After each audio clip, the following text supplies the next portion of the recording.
Cuando estamos comenzando a trabajar en un desarrollo de software, nos gustaría, por supuesto, crear un proyecto o un producto que sea perfecto, que tenga todas las características deseadas y, más importante aún, que se entregue en tiempo. Pero la realidad es que las circunstancias laborales o individuales provocan que estos proyectos no siempre sucedan así. Los elementos que tomamos en cuenta para poder crear un proyecto de software tienen que ver más con el presupuesto, recursos y tiempo. Si un proyecto no tiene suficiente dinero para tener el equipo necesario solamente de personas y de infraestructura, no habrá quien lo haga. Si no tenemos recursos humanos tampoco o especializados en ello, tampoco van a poder llevar a cabo ese proyecto, al menos no en el tiempo estimado.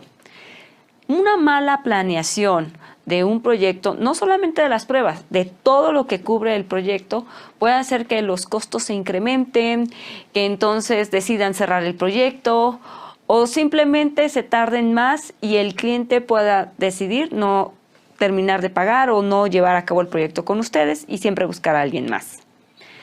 Las actividades claves que hay durante todo el proceso asociado al ciclo de desarrollo de software, aunque dependen de estas tres características, tienen que ver más con las actividades clave que permitan precisamente no salirnos ni de tiempos ni de estimaciones de costos y que la capacidad del equipo lo pueda llevar a cabo. Vamos a ver cuáles son esas etapas. El ciclo de desarrollo de software tiene un momento para definir cuáles son las necesidades del cliente y entonces hacer un análisis de sus requerimientos, tanto funcionales como en diseño, cómo va a lucir, cómo queremos que el usuario final sienta que está pudiendo usar esa aplicación y cumple el objetivo principal, que es el del negocio. La parte también de diseño, de codificación, de pruebas, de validación, de mantenimiento y evolución. Todas estas pruebas, o más bien todas estas etapas pueden tener una cobertura de pruebas. Vamos a ir al tablero para ver cuáles son esas pruebas que podemos hacer. Siguiendo los principios del testing moderno, sabemos que el testing se puede llevar a cabo en cada una de estas etapas. Comencemos con algunos ejemplos. Cuando estamos hablando de la etapa de análisis, hay muchas cosas que podemos ir revisando junto con el cliente y junto con el equipo. Cuando hablamos de qué documentos podemos analizar, nos referimos, por ejemplo, a la documentación donde vienen las especificaciones de los requerimientos, que finalmente es puro texto. Pero aún así tú puedes empezar a hacer pruebas. ¿Qué tipo de pruebas son las que encontraremos? Asumiendo que estamos viendo los requerimientos que quiere un cliente y que el cliente sabe que tú eres el experto, normalmente son requerimientos, si no ambiguos, muy generales. Un usuario, por ejemplo, en un sitio web, pongamos aquí, el usuario puede iniciar sesión. En esta frase tenemos que observar si todo lo que debería de ocurrir durante el software se está cubriendo. Supongamos entonces, la primera pregunta que yo le haría a este requerimiento sería, ¿el usuario puede ser un usuario, 2 usuarios o 3 usuarios? ¿Cuántos usuarios pueden iniciar sesión? Y en todo caso, ¿qué pasa? Vamos a ponerle aquí, este es un grupo de pruebas. En otro grupo de pruebas podemos decir, ¿qué pasa si cuando no inicia sesión? ¿Qué debería hacer el software? ¿No? ¿Qué debería hacer si el usuario tiene un inicio de sesión fallida? Entonces, ¿qué debería hacer para situaciones donde sí se cumple, para situaciones donde no se cumple?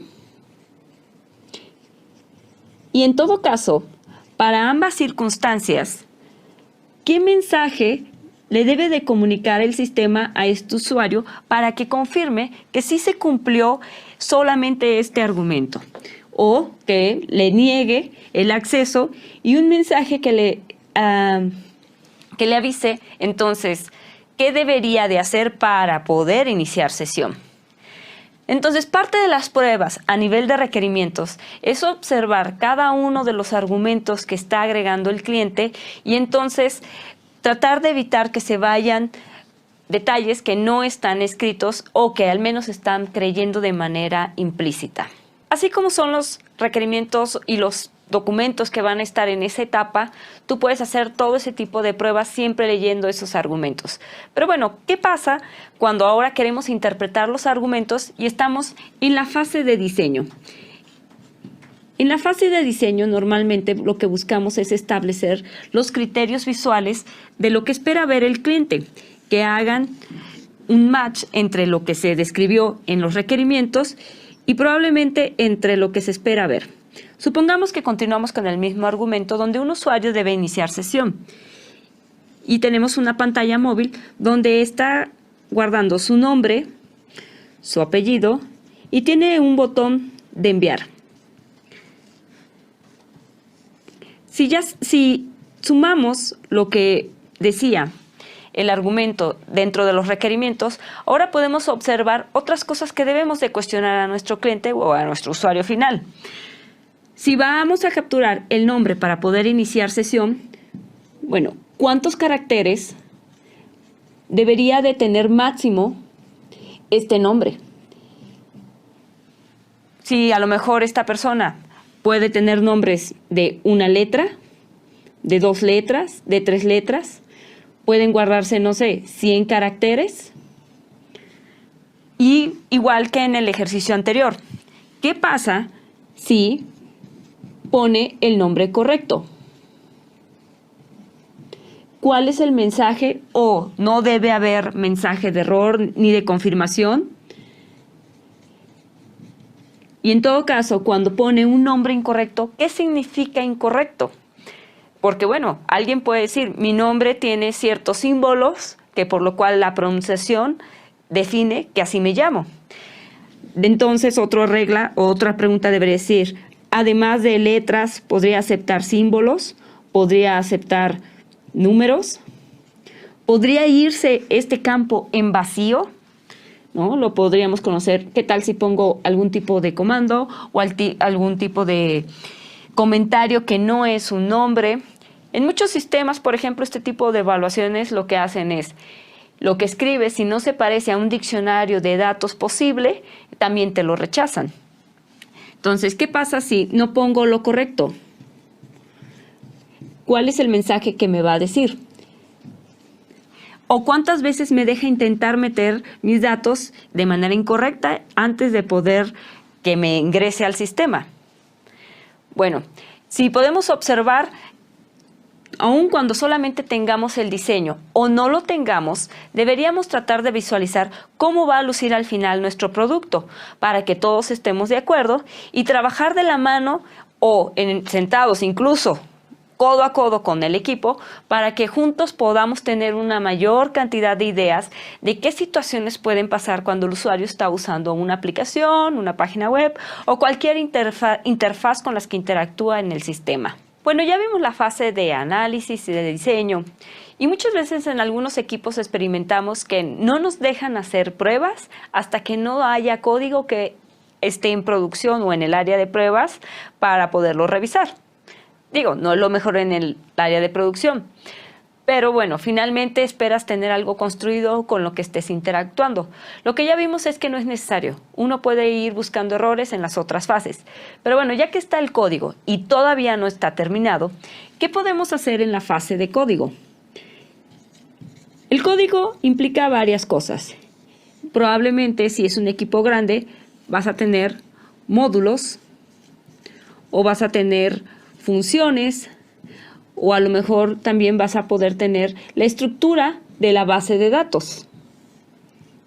Todo aquello que conforma la arquitectura de nuestro software. Por lo tanto, tus pruebas pueden estar enfocadas a lo que se está construyendo. Cuando estamos viendo la parte de código, ellos también están revisando los requerimientos que se establecieron cuando el cliente estaba definiendo su producto.